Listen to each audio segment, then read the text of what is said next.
inaccurate and repeatedly revised pandemic predictions. Now, I had the unique opportunity over the past month to interview several top doctors in their fields who all have come to one conclusion, that Dr. Fauci should be arrested. Dr. Shiva Ayyadurai, he holds 4 degrees from MIT, a doctor. He's also the inventor of email at the age of 14 and a PhD in biological engineering who studies the immune system daily. Dr. Rashid Buttar graduated from Washington University with a double major in biology and theology before attending medical school at the University of Osteopathic Medicine and Health Sciences College of Medicine and Surgery. And Dr. Mikovits. She's a cellular and molecular biologist with over 30 years of scientific experience. Dr. Judy Mikovits, she has directed programs on HIV, cancer, epigenetics, and neuroimmune disease with a focus on development of novel drug and diagnostic technologies. All 3 doctors, they may not agree with each other, but there is one thing they can agree on.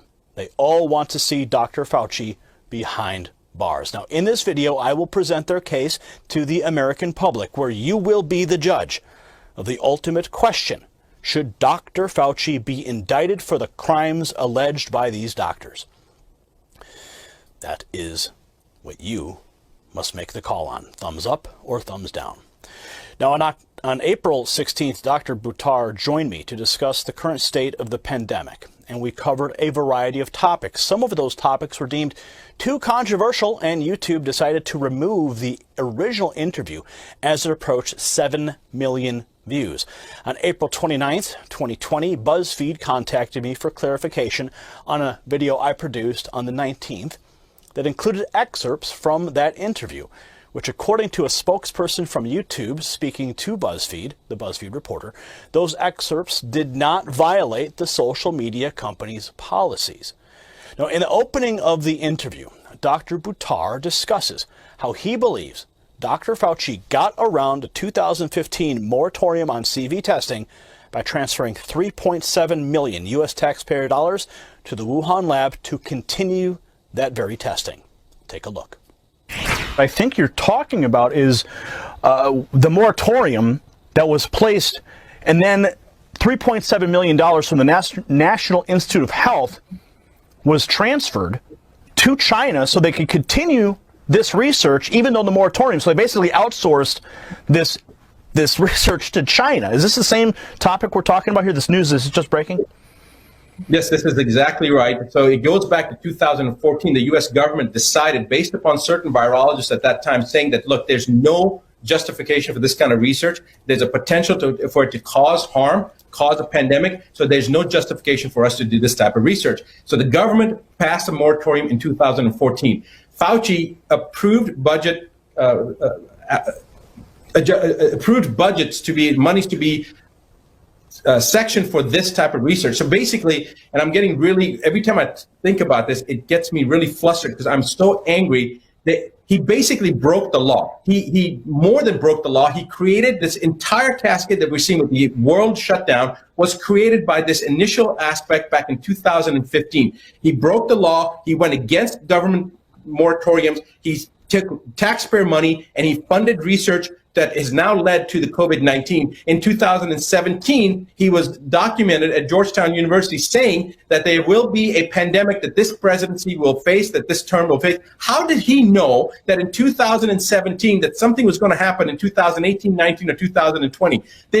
You can't predict the market from 3 days from today, what's going to happen. How did he know that there was going to be a pandemic? He stated the president of this president will face a pandemic. The exact quotes, I don't want to say the exact words. You guys have the video footage. My point is that there is no question that there will be a challenge to the coming administration in the arena of infectious diseases, both chronic infectious diseases in the sense of already ongoing disease, and we have certainly a large burden of that. But also there will be a surprise outbreak. There will be a surprise outbreak. There will be a surprise outbreak. When somebody starts making these type of statements, and then they were involved with the breaking of the law to fund the research that American taxpayers paid for, that then goes to Wuhan and now trying to create this diversion and say that it was China. Now, shortly after my interview with Dr. Buttar, it went viral. President Trump's personal attorney and the former mayor of New York City, Rudy Giuliani, appeared on a New York morning radio show and called for an investigation of that very grant. Take a look. There's some very strange things that have to be looked at very carefully. You're absolutely right.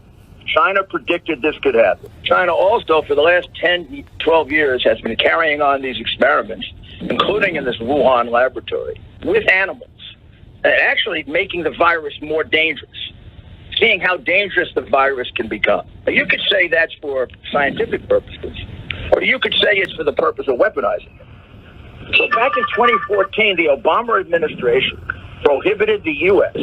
from giving any money to any laboratory, including in the U.S., that was fooling around with these viruses. Prohibited it. Despite that, Dr. Fauci gave $3.7 million to the Wuhan laboratory.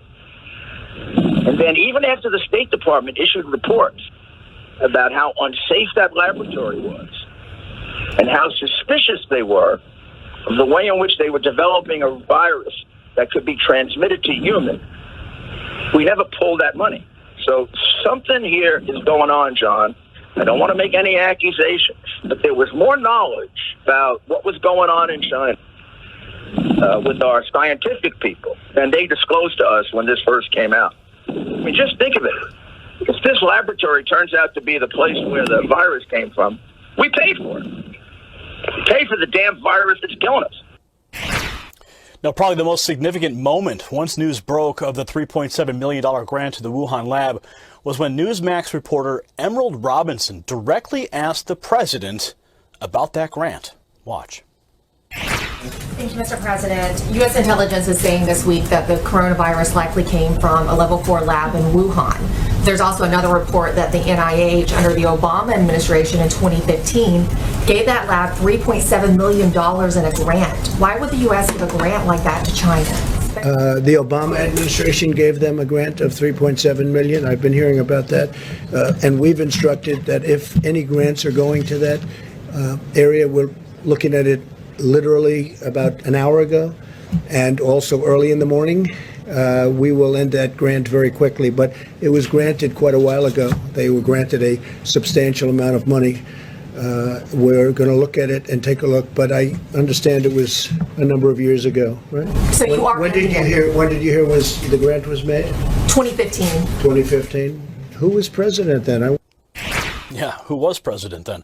Now, all things considered, these are important questions that should be asked and not be silenced. Now, later in my interview, I directly asked Dr. Buttar if Dr. Fauci is responsible for the pandemic because of that research grant. Here's his response.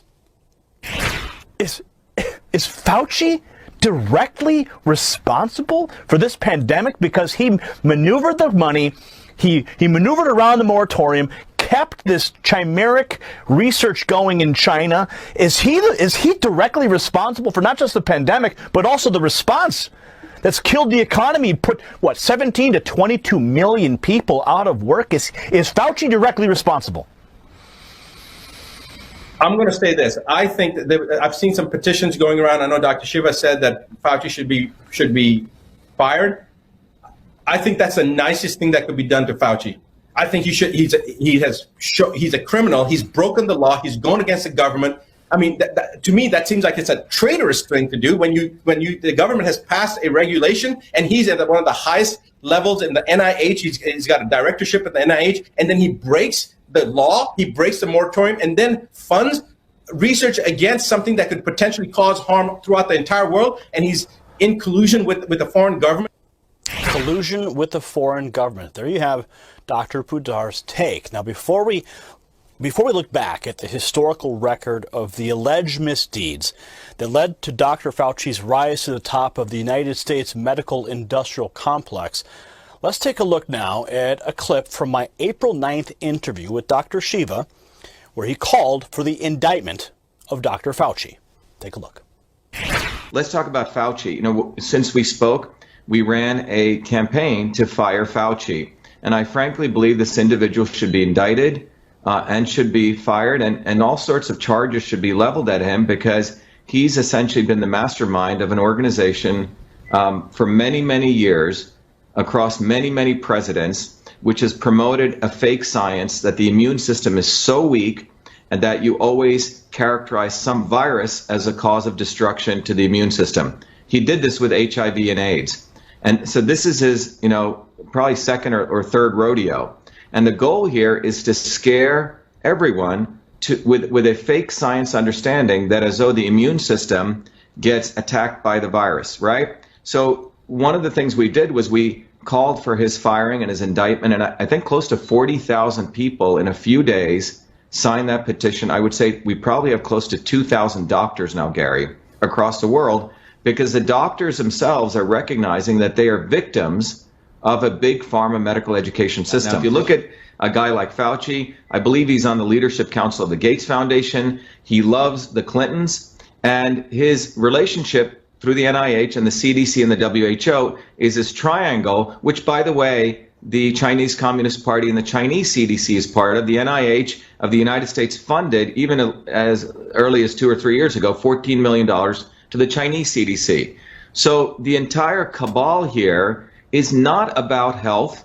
It's not about understanding how we boost people's immune systems. So in this entire discourse, that is not what Fauci's been talking about. That's not what the FDA's been talking about. That's not what the WHO's been talking about. That's not what the CDC's been talking about. In fact, you have the Gates, you have Zuckerberg, and you have the Clinton Global Initiative, who are all about vaccines, vaccines, vaccines. So their entire opportunity is, we talked about early, and, the trajectory of which, I characterized early on is the entire purpose of this is to scare, the Jesus out of everyone.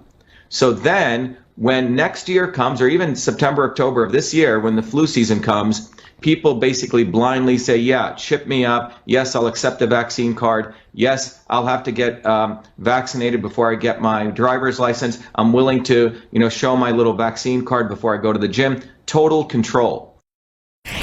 Dr. Shiva clearly knows the end game here. Total control. And the one way you can have total control is by creating total fear, total panic. But as Amelia Earhart says, fear is like a paper tiger. And like the Wizard of Oz, once you peek behind the curtain, you reveal a weak little man. So let us peek behind the curtain, shall we? Dr. Judy Mikovits, she worked directly with Dr. Fauci during the HIV pandemic, and she draws terrifying parallels between then and now. I interviewed her on April 28th, where she declared that Dr. Fauci's rise to the top of the medical industrial complex left millions of dead bodies in his wake, and it would make Joseph Mengele blush. Take a look. I joined the Biological Response Modifiers program under the leadership of Dr. Frank Russetti's lab. We confirmed the isolation of HIV from saliva and blood that Dr. Luc Montagnier, Nobel laureate Luc Montagnier, had done earlier that year. Our paper was in press. At the time was confidential in press.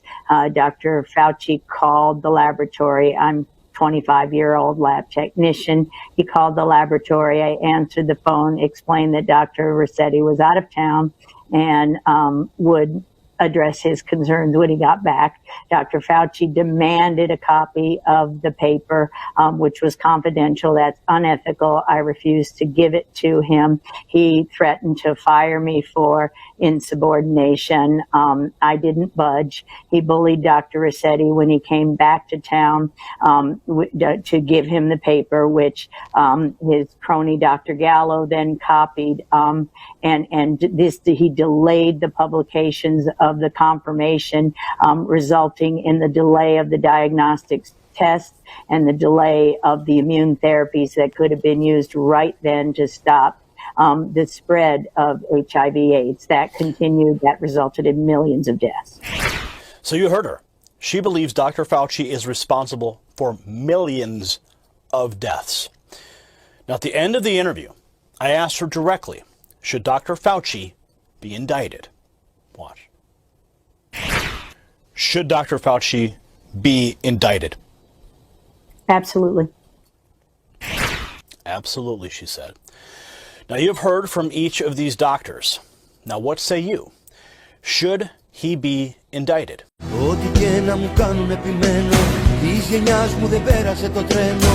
Κι ας ουρλιάζουν φαντάσματα και λύκοι, θα τους πάρω αυτό που μου ανήκει. Να θυμάσαι πως είμαι στους απ' έξω, το παιχνίδι μου μόνος θα το παίξω. Συνεργός δεν θα γίνω στην απάτη, κι ας με λένε τρελό και παραβάτη.